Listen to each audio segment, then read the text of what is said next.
চব্বিশের গণঅভ্যুত্থানে বিজয়ের পর মিত্রশক্তি জাতীয়তাবাদী ছাত্রদল এবং ছাত্র শিবিরের মধ্যে ধানমন্ডি ৩২ নম্বরে ১৫ আগস্টের আগের রাতে এই ঘটনাটি ঘটে।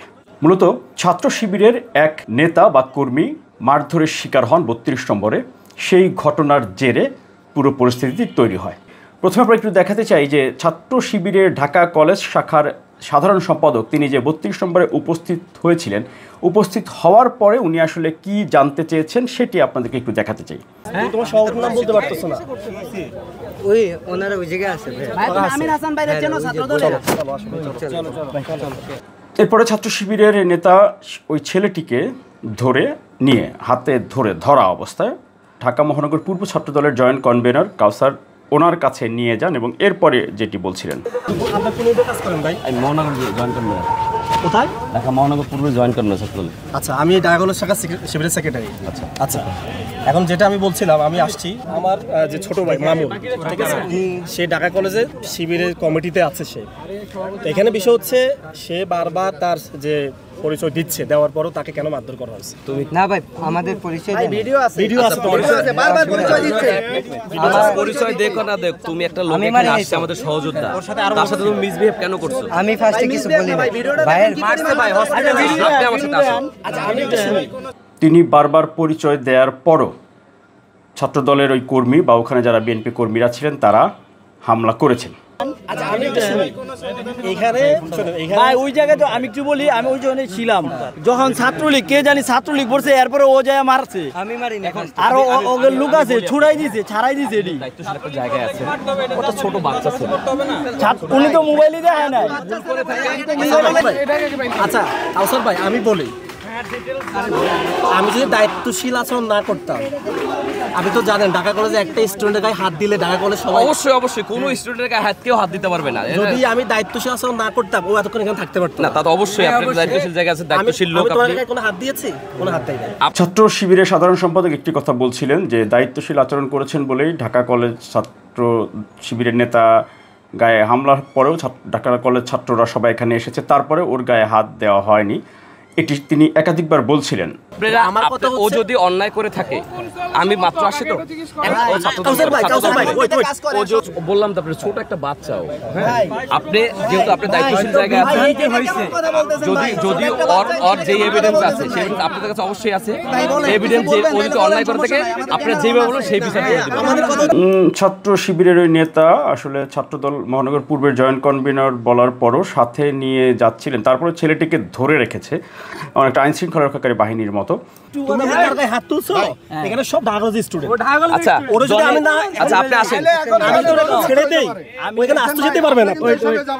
আমাদের বড় ভাই আছে। এরপরের ঘটনাটি এই পর্যন্ত একটু বলি, তথ্য দিচ্ছি শুধুমাত্র। এখানে যখন সাংবাদিকদেরকে কেউ অতি উৎসাহী যখন ওই ছেলেটিকে প্রশ্ন করতেছিলেন, তখন শিবিরের ঢাকা কলেজ শাখার সাধারণ সম্পাদক তিনি ছেলেটিকে অনেকটা জেরা করার মতো তার মাথা উঁচু করে ধরে এক হাত দিয়ে ধরে আছে এবং আর এক হাত দিয়ে তাকে ক্যামেরার সামনে ফোকাস করা মনে হয় যে ও চোর, আর হচ্ছে উনি ডিবি পুলিশের যেই প্রেজেন্টেশনগুলো হতো আগে ওই ঘটনা মনে হচ্ছে। আপনি কিছুক্ষণ আগে সাংবাদিককে গালি দিয়েছিলেন, ঢাকা কলেজের স্টুডেন্ট।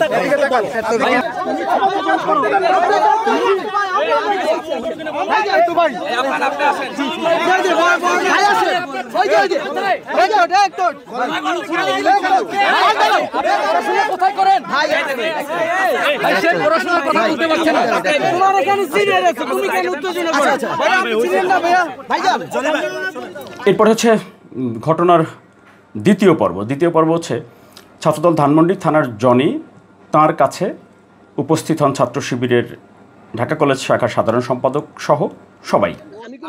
মানুষের হিউম্যান রাইটস হচ্ছে, তাকে আমরা অবশ্যই ইয়াটা না পাওয়া পর্যন্ত আমরা তাকে সত্যিটা না জানি না। তো বারবার বলা হচ্ছিল যে আমি শিবির করি। ভাই ভিডিওটা আছে ভাই, জনি ভাই ভিডিওটা আছে, আপনি একটু আছে একটু দেখো তো ভিডিও দেখা যারা ছিল। ভাই আমি বলি বিচার করে দিতেছি, আপনি ওকে মানে এই জায়গাটিতেও ধানমন্ডি থানা ছাত্র দলের যে জনির সামনেও ছাত্র শিবিরের ঢাকা কলেজের সাধারণ সম্পাদক আবারও সেই একই কথা বলছেন যে আমি আসছি, ঢাকা কলেজের সবাই আসছে, কিন্তু এখানে ওর গায়ে হাত দেই নাই, কিছু বলি নাই, বলি নাই, এখন পর্যন্ত কিন্তু বলি নাই। এইখানেও কিন্তু জনি বলছে এটাই তো আপনাদের দায়িত্বশীল আচরণ তো চাই, এটাই তো ভালো। মানে আপনি এখানে আসছেন একটা সমাধানের জন্য, আমি সমাধান না, আমি আছি তো ভাই। এখানে বিষয় হচ্ছে আপনি দেখেন আমি আসার পরে কিন্তু আমি তোমার না না, আরে ভাই আপনাদের এখানে আপনি খোঁজ দেখেন সবাই ঢাকা স্টুডেন্ট, আপনাদের সাথে তো অবশ্যই আপনাদের কাছ থেকেও তো আমরা এগুলোই চাই, আপনারা যে হাত দেন নাই এটা তো আমি আমার কথা হচ্ছে ছাত্র শিবিরের পরিচয় বারবার দেওয়ার পরও তার উপরে হামলা করা হয়েছে এবং ভিডিও আছে, এই যে ভিডিও আছে, বারবার এই কথাটি বলছিলেন, কিন্তু ভিডিও এখন পর্যন্ত কিন্তু কেউ দেখেননি বা দেখতে চাননি। তাকে যখন বলা হচ্ছিল যে ভাই আমি শিবির করি, ঠিক আছে আমি ছাত্রলীগ না, তারপরেও সে বারবার হামলা করতেছে। আপনি ছিলেন, ভিডিও আছে ভাই, ভিডিও আছে। ওরে বলছে আসেন, ওরে বলছে এখানে ভিডিও যদি থাইকা থাকে ভাই 1 মিনিট ভিডিওটা আপনি শো করেন। আচ্ছা এই একজন মাত্র এই পর্যন্ত বলেন ভিডিওটা শো করেন, এটি সম্ভবত ছাত্রদলের কোনো কর্মী। তখনও ছাত্র শিবিরের সাধারণ সম্পাদক তিনি ওই ছেলেটিকে ধরে রেখেছিলেন এবং জনি ছাত্রদলের নেতার সাথে আরেকজন বলছে ওকে ছাড়েন। শেষ পর্যন্ত জনি নিজে বলছিলেন ছাত্রদলের জনি যে ওকে আমার জিম্মায় ছাড়েন, তখনও ছাড়েন। আপনাদের কাছে আমার একটা হচ্ছে আমি বলি, আমি শেষ করি। ধানমন্ডি থানা ছাত্র দলের পক্ষ থেকে আপনাদের কাছে আমরা আন্তরিকভাবে দুঃখিত। আমাদের কোনো কর্মী যদি আপনাদের সাথে খারাপ ব্যবহার করে থাকে এর জন্য আমরা আমাদের পুরা থানা ছাত্র দল আপনাদের কাছে সরি ভাই। হ্যাঁ আপনার উত্তর পাইছেন তো, ঠিক আছে আপনারা চলে যান প্লিজ। মূল কথা হচ্ছে ছাত্র শিবিরের সাধারণ সম্পাদক ঢাকা কলেজের তিনি বারবারই অভিযোগ করছিলেন যে বা দাবি করছিলেন বারবার দফায় দফায় যে পরিচয় জানার পরেও, ছাত্র শিবিরের পরিচয় জানার পরেও তাকে হামলা করা হয়েছে, বারবার পরিচয় বলার পরেও তার গায়ে হাত দেওয়া হয়েছে। এইটা হচ্ছে পুরো এই ঘটনার মধ্যে মূল জায়গা, এইটা আমরা একটু খোঁজার চেষ্টা করব। ওখান থেকে বারবার বলেছি আমি ওখানে বসে যাবো, আমাকে বসে যাওয়া যাবে না, আমি পুলিশকে বলছি কেন যাওয়া যাবে না, আমাকে একটু বলুন। বলছে ওখানে মারামারি হবে, এরপরে ওখানে মারামারি হচ্ছে, আপনি যেতে পারবেন না। আমি বলছি এখানে সবাই যাচ্ছে, আমি গেলে কি প্রবলেম? ওখানে একজন দাঁড়িয়ে আমাকে এসে বলে আসেন আপনাকে নিয়ে যাবো। আচ্ছা ভাই, সে আমাকে কথা বলে আমার মুখে চড় মেরে দিচ্ছে। যেটি বলছিলেন ধানমন্ডি 32 নম্বরের সড়ক দিয়ে তিনি ওই পাশ থেকে এই পাশে আসবেন এবং তাকে যখন আইন শৃঙ্খলা রক্ষাকারী বাহিনীর সদস্যরা জিজ্ঞেস করেছিলেন তখন তিনি কিন্তু বলেছেন এখান দিয়ে যাবো। আইন শৃঙ্খলা বাহিনীর সদস্যরা তাকে সতর্কও করেছেন, তারপরেও তিনি কিন্তু ওখান দিয়ে গিয়েছেন। এখন এরপরে যখন সাংবাদিকদের পক্ষ থেকে ওনাকে প্রশ্ন করা হয়েছিল সেটি দেখলে মনে আরও বিষয় পরিষ্কার হওয়া যাবে। তারা আপনাকে মারধর করলো, তাদের পরিচয় জানতে পেরেছেন? তাদের পরিচয় আমি জানি না, রাজনৈতিক পরিচয় আছে কিনা এখানে যারা উপস্থিত ছিল, এখানে যারা এখনো আপনি গেলে পাবেন, পলিটিক্যাল পরিচয় আমি জানি। ভাই গুমটা না মানে একটু তাদের পলিটিক্যাল পরিচয় কি আমার দাবি। আমি এখানে এসেছিলাম, আমি বলেছি আমি কলাবাগানের বাসা, আমার কলাবাগান ফার্স্ট লাইনে আমার বাসা, আমি ওইদিকে যাবো। একথা যখন আমি বলছি তখন তারা আমাকে বলছে এদিকে যাওয়া যাবে না। তুমি আপনার রাজনৈতিক পরিচয় দিয়েছিলেন? আমি রাজনৈতিক পরিচয় দিইনি। এখানে সাধারণ মানুষ যাতায়াত করবে, কেন রাজনৈতিক পরিচয় দিবে? আমি বলেছি আমার বাসা ওই পারে, আমি যাবো। এখন আপনি কি থানায় কোনো ধরনের পদক্ষেপ নিলেন? ওয়াও, মূল জায়গাটি খেয়াল ওনার মুখে শুনবেন। হ্যাঁ, আমি ওইদিকে যাবো। একথা যখন আমি বলছি তখন তারা আমাকে বলছে এদিকে যাওয়া যাবে না। তুমি আপনার রাজনৈতিক পরিচয় দিয়েছিলেন? আমি রাজনৈতিক পরিচয় দিইনি। এখানে সাধারণ মানুষ যাতায়াত করবে, কেন রাজনৈতিক পরিচয় দিবে? অবশ্যই সাধারণ মানুষ যাতায়াত করবে, এখানে রাজনৈতিক পরিচয় কেন দেবো? এখানে সবাই যাবে, ওনার দাবি এটা। উনি সাহসী, অবশ্যই সাহসী একজন মানুষ, নাগরিক হিসেবে ওনার অধিকার অবশ্যই আছে। ওখানে যারা প্রশাসনের লোক ছিল, এখনো যারা আছে ওরাই। কোন থানা? আমি তাদেরকে স্পষ্ট করে বলেছি যে আপনারা আমাকে আঘাত করছিলেন, আপনারা এখানে আসুন। তারা ওখান থেকে এক কোনো ধরে নাই। এই প্রশাসনের আগে বিচার করতে হবে, কেন তারা এই কাজ করলো? একজন মানুষ সে দোষী হোক নির্দোষ হোক, তাদের প্রশাসনের সামনে কিভাবে একজন মানুষের হাত তুলতে পারে? পুলিশ তো নিরাপত্তার দায়িত্ব ছিল, পুলিশ কি তার পুলিশ কোনো নিরাপত্তার দায়িত্ব এখানে নাই। পুলিশ কারো হাতে জিম্মি রয়েছে, আমি মনে করি পুলিশের উচিত ছিল আগে এখানে এই সমস্যাটাকে এখানে আগে আইডেন্টিফাই করা কি হচ্ছে এখানে, তারপরে তারা সেখানে পরিস্থিতি অনুযায়ী তারা সিদ্ধান্ত গ্রহণ করে। যারা আপনাকে মারধর করেছে তাদের কোনো পরিচয় আপনি জানতে পেরেছেন? আমি জানি না তার রাজনৈতিক পরিচয় বা ব্যক্তিগত পরিচয়। তাদের রাজনৈতিক পরিচয় আমি জানি না। আপনার নাম এবং পরিচয়? আমার নাম মামুন, আমি বাংলাদেশ ইসলামী ছাত্র শিবির ঢাকা কলেজ শাখার প্রশিক্ষণ বিষয়ক সম্পাদক। তাহলে আপনি ছাত্র শিবিরের একজন নেতা যদি হয়ে থাকেন, আপনি যদি ছাত্র শিবিরের পরিচয়ধারী হয়ে থাকেন, তাহলে আপনি সেখানে কেন পরিচয় না দিয়ে আপনি সেখানে নাগরিক অধিকারের হ্যাডম দেখাইতে গেছেন? আমি এখানে এসেছিলাম, আমি বলেছি আমি কলাবাগানের বাসা, আমার কলাবাগান ফার্স্ট লাইনে আমার বাসা, আমি ওইদিকে যাবো। একথা যখন আমি বলছি তখন তারা আমাকে বলছে এদিকে যাওয়া যাবে না। তুমি আপনার রাজনৈতিক পরিচয় দিয়েছিলেন? আমি রাজনৈতিক পরিচয় দিইনি। এখানে সাধারণ মানুষ যাতায়াত করবে, কেন রাজনৈতিক পরিচয় দিবে? আমি বলেছি আমার বাসা ওই পারে, আমি যাবো। বলছে এদিকে যাওয়া যাবে না। তুমি আপনার রাজনৈতিক পরিচয় দিয়েছিলেন? না, আমি রাজনৈতিক পরিচয় দিইনি। এখানে সাধারণ মানুষ যাতায়াত করবে, কেন রাজনৈতিক পরিচয় দিবে? আমি বলেছি আমার বাসা ওই পারে, আমি যাবো। তিনি কি একবারও এই বিষয়টি ক্রস চেক করেছেন যে এই যাকে মারধর করা হয়েছে বা যিনি হামলার শিকার হয়েছেন তিনি আসলে কি তার পরিচয় দিয়েছিলেন কিনা? একজন বলল আর দায়িত্বশীল জায়গা থেকে আপনি চলে গেলেন, গিয়ে ছাত্র দলের সিনিয়র পর্যায়ের দুজন নেতার সামনে আপনি বারবার সেখানে বলছিলেন যে আপনি দায়িত্বশীল বলেই এখনো কিছু হয়নি ওইখানে, এমন কিছু বলা শুরু করলেন। ওনারা ওই জায়গায় আছে ভাই। আমির হাসান ভাইয়ের জন্য ছাত্র দলের ধানমন্ডি 32 নম্বরে ছাত্রদল এবং ছাত্র শিবিরের মধ্যে যেই বাকবিতণ্ডা উত্তেজনা পরিস্থিতি তৈরি হয়েছে সেটি মূলত ছাত্র শিবিরের একজন নেতা ঢাকা কলেজের তিনি হামলার শিকার হয়েছেন।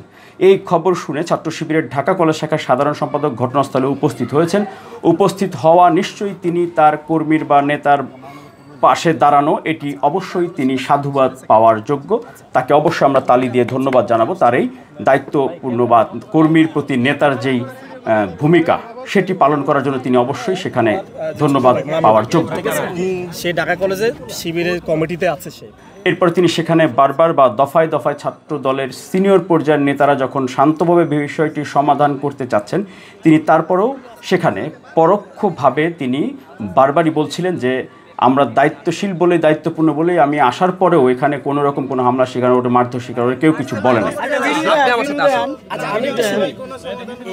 এরপরে ছাত্র দলের মহানগর পূর্বের নেতা যখন বলছিলেন কাউসার যে ওকে ছেড়ে দিন, ও যা ওকে জনি ভাইয়ের কাছে নিয়ে যায়, জনি এখানকার দায়িত্বশীল নেতা আছেন সিনিয়র, জনির কাছে নিয়ে যায়। তারপর ছাত্র শিবিরের ওই নেতা ঢাকা কলেজের তিনি কিন্তু ওই ছেলেটিকে যার বিরুদ্ধে অভিযোগ, যে বাচ্চা কম বয়সী ছেলেটি, তাকে ধরে নিয়ে গিয়ে সামনে একটি মবের সৃষ্টিও কিন্তু তখন তৈরি হয় এবং তখন কিন্তু একটি উত্তেজনাকর পরিস্থিতি সৃষ্টি হয়। তারপরও ছাত্র দলের কাউসার তিনি শান্ত থেকে ধৈর্যের পরিচয় দিয়ে নেতাকর্মীদেরকে শান্ত করে নিয়ে ছাত্রদল ধানমন্ডি থানার নেতা জনির কাছে নিয়ে জনির কাছে গিয়ে ছাত্র শিবির ঢাকা কলেজের সাধারণ সম্পাদক আবারও বলছিলেন যে ওই মামুন পরিচয় দেওয়ার পরও, ছাত্র শিবিরের পরিচয় দেওয়ার পরও তাকে বারবার হামলা করা হয়েছে বা মারধর করা হয়েছে। আমি বলি আপনি ওকে মানে আমি আপনার ভাই, আপনার আনায় দিতেছে আমি দিব অবশ্যই ইয়াটা না পাওয়া পর্যন্ত আমরা তাকে ইয়াটা না পাওয়া পর্যন্ত আমরা তাকে না যাই না তো বারবার বলা হচ্ছিল যে আমি শিবির করি ভাই। ভাই ভিডিওটা আছে ভাই, জনি ভাই ভিডিওটা আছে, আপনি একটু দেখো আমার ভিডিও দেখা যারা ছিল ভাই আমি বলি বিচার করে দিতেছে। আপনি ওকে মানে কিন্তু জনি কিন্তু ঘটনার সময় জানতেন যে পরিচয় তিনি দেননি। আমি এখানে এসেছিলাম, আমি বলেছি আমি কলাবাগানের বাসা, আমার কলাবাগান ফার্স্ট টাইম আমার বাসা, আমি ওইদিকে যাবো। একথা যখন আমি বলছি তখন তারা আমাকে বলছে এদিকে যাওয়া যাবে না। তুমি আপনার রাজনৈতিক পরিচয় দিয়েছিলেন? না, আমি রাজনৈতিক পরিচয় দিইনি। এখানে সাধারণ মানুষ যাতায়াত করবে, কেন রাজনৈতিক পরিচয় দিবে? আমি বলেছি আমার বাসা ওই পারে, আমি যাবো। বলছে এদিকে যাওয়া যাবে না। তুমি আপনার রাজনৈতিক পরিচয় দিয়েছিলেন? না, আমি রাজনৈতিক পরিচয় দিইনি। এখানে সাধারণ মানুষ যাতায়াত করবে, কেন রাজনৈতিক পরিচয় দিবে? আমি বলেছি আমার বাসা ওই পারে, আমি যাবো। এরপরে জনি পরিস্থিতি শান্ত করার জন্য ধানমন্ডি থানা ছাত্রদলের পক্ষ থেকে দুঃখ প্রকাশ করে সরি বলেছে হাত ধরে। আমি শেষ করি। ধানমন্ডি থানা ছাত্র দলের পক্ষ থেকে আপনাদের কাছে আমরা আন্তরিকভাবে দুঃখিত। আমাদের কোনো কর্মী যদি আপনাদের সাথে খারাপ ব্যবহার করে থাকে এর জন্য আমরা আমাদের পুরা থানা ছাত্র দল আপনাদের কাছে সরি ভাই। হ্যাঁ, আপনার উত্তর পাইছেন তো? এই জন্য জনির এই দায়িত্বশীল আচরণ, জনির এই উদারতা, জনির এই অভিভাবকতা, ছাত্রদল বড় সংগঠন হিসেবে তাদের হাইকমান্ডের নির্দেশনা যে মেনে চলেন। অনেক অনিয়ম, অনেক অভিযোগ আছে, এটি থাকবেই, কিন্তু তার মধ্যে যে জনিদের মতো দায়িত্বশীল কেউ কেউ আছেন, এই জন্য জনিকে আমি স্যালুট জানাই ব্যক্তিগতভাবে। এই সমাজে শান্তি শৃঙ্খলা নিরাপত্তা নিশ্চিত করার জন্য, সহাবস্থানের জন্য জনিদের মতো নেতাদেরকে স্যালুট দেওয়া উচিত।